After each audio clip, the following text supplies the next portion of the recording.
جلسہ میں عورت آئی بیان سننے کے لیے، دستار بندی کا جلسہ چل رہا تھا، تو سب کے سر پر بڑی بڑی دستار باندھی گئی، بڑی بڑی دستار باندھی گئی۔ وہ عورت جو دیکھ رہی تھی، اسکرین پر دیکھ رہی تھی، پروجیکٹر پر دیکھ رہی تھی، اس کے دل میں شوق ہوا، کاش کہ میرا بیٹا بھی حافظ ہوتا، بیٹا تھا ہی نہیں۔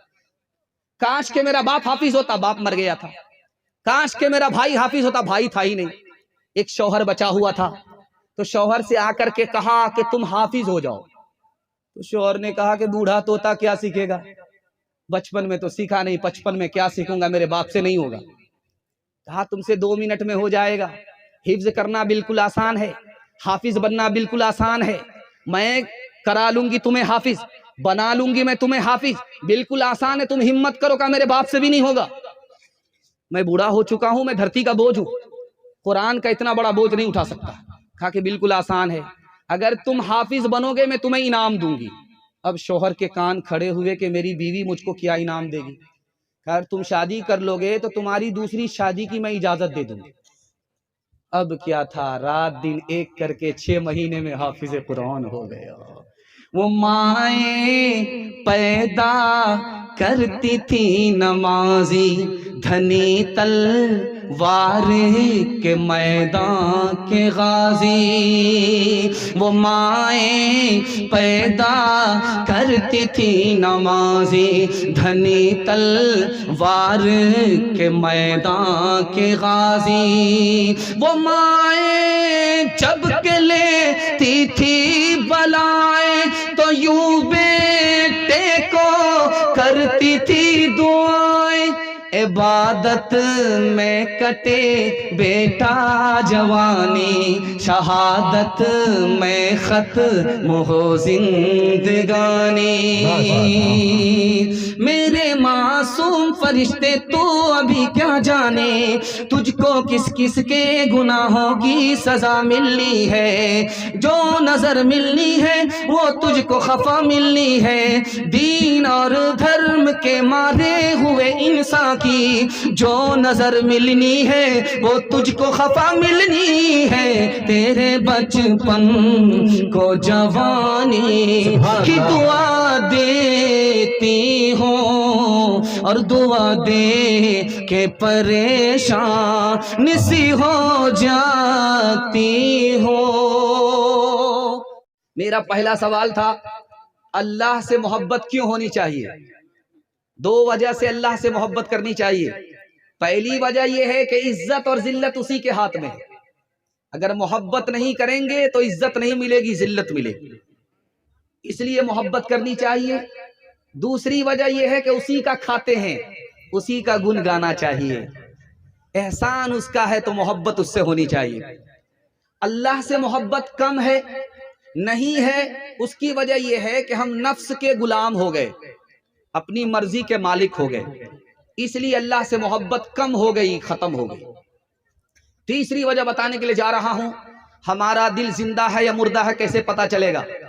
تقریر سے جگانے پر اگر جاگ گیا تب تو اس کا مطلب ہے زندہ ہے، اگر تقریر کے بعد، تبلیغ کے بعد، جلسے کے بعد بھی ہم نہیں سدھرے، ہمارا دل جاگ نہیں رہا ہے، اس کا مطلب ہے کہ میرا دل مر گیا ہے، زندہ نہیں ہے۔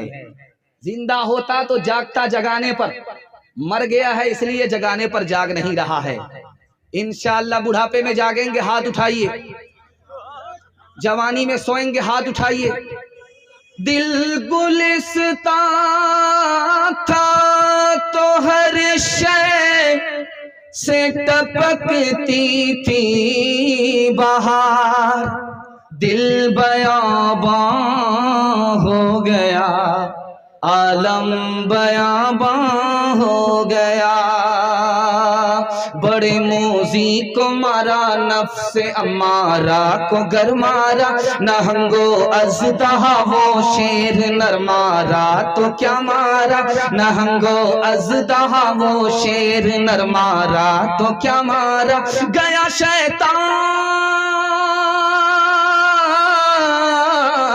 شیطان گیا شیطان مارا ایک سجدے کے نہ کرنے میں، اگر لاکھوں برس سجدے میں سر مارا تو کیا مارا، اگر لاکھوں برس سجدے میں سر مارا تو کیا مارا۔ سیرت کے حوالے سے جلسہ آ رہا ہے، مدینہ کیا حوالہ آپ کی خدمت میں آ رہا ہے۔ انشاءاللہ سب کام پہلے ہوگا، حج اور عمرہ بعد میں کریں گے، ہاتھ اٹھائیے انشاءاللہ۔ یہ دیکھیے ہم جنازہ ہی پڑھنے والے ہیں، آپ کا 7 خون تو معاف ہے، اس کے بعد معافی نہیں ہے۔ دھیان سے سنیے گا، جلدی سے نکل جائے گا۔ پہلا پیغام آپ کی خدمت میں آ رہا ہے مدینے کے حوالے سے۔ اللہ نے آنکھ دیا ہے، انتقال سے پہلے اس آنکھ سے مدینہ دیکھ لیجئے، نبی کی شفاعت ملے گی۔ دھیان سے سنیے گا، جلتا جلدی سے نکل جائے گا۔ پہلا پیغام، خوبصورت پیغام آپ کی خدمت میں آ رہا ہے۔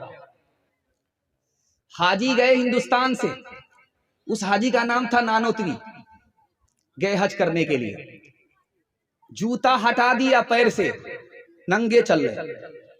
لوگوں نے کہا کہ حضور آپ نے جوتا نہیں پہنا، زمین گرم ہے، پتھریلی زمین ہے، آبلہ پڑ جائے گا، پیر میں پھوکا ہو جائے گا، آبلہ ہو جائے گا، پھوکا ہو جائے گا، جوتا پہنیے۔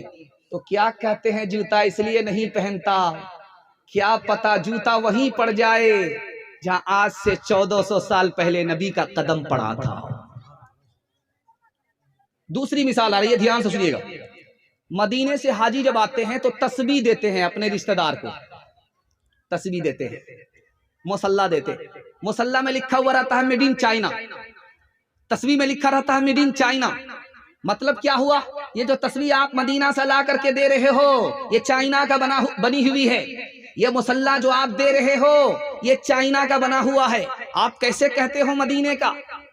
حضرت رشید احمد گنگوہی رحمت اللہ علیہ نے کہا لوگو تسبیح مدینے سے آ رہی ہے، مصلی مدینے سے آ رہا ہے، اس میں چائنا لکھا ہوا ہے، پھر بھی اس کو چوم لو، وہ ٹھیک ہے چائنا کا بنا ہوا ہے لیکن مدینے کی ہوا لگی نہیں۔ تیسری مثال آپ کی خدمت میں آ رہی ہے، بہت دھیان سے سنیے گا۔ ایک بہت بڑے عالم تھے، دعا کیجئے اللہ ان کی قبر کو نور سے بھر دے، خلیل احمد سہارنپوری۔ وہ کہتے میں نے اللہ سے 3 دعائیں مانگی، 2 دعا قبول ہو گئی، 1 دعا قبول نہیں ہوئی ہے۔ عرب میں مسلمانوں کی حکومت ہو، یہ دعا قبول ہو گئی۔ حدیث کی کتاب میری مکمل ہو جائے، یہ دعا قبول ہو گئی۔ 1 دعا میری باقی رہ گئی ہے، اے اللہ میں تو پیدا ہوا ہندوستان میں، جنت البقیع میں دفن ہونا مقدر کر دے، یہ دعا میری باقی ہے۔ آخری مثال ہے، پیغام کو ختم کر رہا ہوں، بہت دھیان سے سنیے گا۔ شیخ الحدیث مولانا زکریہ رحمت اللہ علیہ جن کی کتاب آپ پڑھتے ہیں، وہ کتنے بڑے عاشق رسول تھے، ان کے حوالے سے میں سنانے کے لیے جا رہا ہوں، دھیان سے اس کو سنیے گا۔ مدینہ گئے تو زمین پر بیٹھتے تھے، چٹائی پر نہیں بیٹھتے تھے۔ خادم نے کہا حضور چٹائی بچھا دیتے ہیں، زمین پر بیٹھتے ہیں، اتنے بڑے محدث، اتنے بڑے امام، اتنے بڑے محدث، اتنے بڑے عالم، آپ زمین پر بیٹھیں گے اچھا نہیں لگتا، چٹائی بچھا دیتا۔ تو کیا کہتے ہیں میں مدینے کا کتا ہوں، زمین پر ہی بیٹھنا مناسب ہے، چٹائی پر بیٹھنا مناسب نہیں ہے۔ ایک مثال سنیے، بہت دھیان سے اس کو سنیے گا، اللہ آپ کے علم میں اضافہ فرمائے، میرے مطالعہ کو تازہ فرمائے۔ سو کر کے سنیں گے، ہاتھ اٹھا دیے انشاءاللہ، ذرا دھیان سے رکھیے گا۔ ہمارے نبی مدینہ سے ہندوستان آتے ہیں،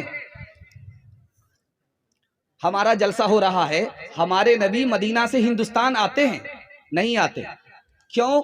نبی کی شان بڑی ہے، ان کے واسطے فرشتے گھومتے رہتے، فرشتے گھومتے رہتے۔ جہاں نبی کا امتی درود پڑھتا ہے فرشتے لے جا کر کے مدینہ پہنچا دیتے ہیں۔ ہمارے نبی کی شان بڑی ہے، وہ آتے نہیں ہیں بلکہ ان کے لیے فرشتے گھوم رہے ہیں۔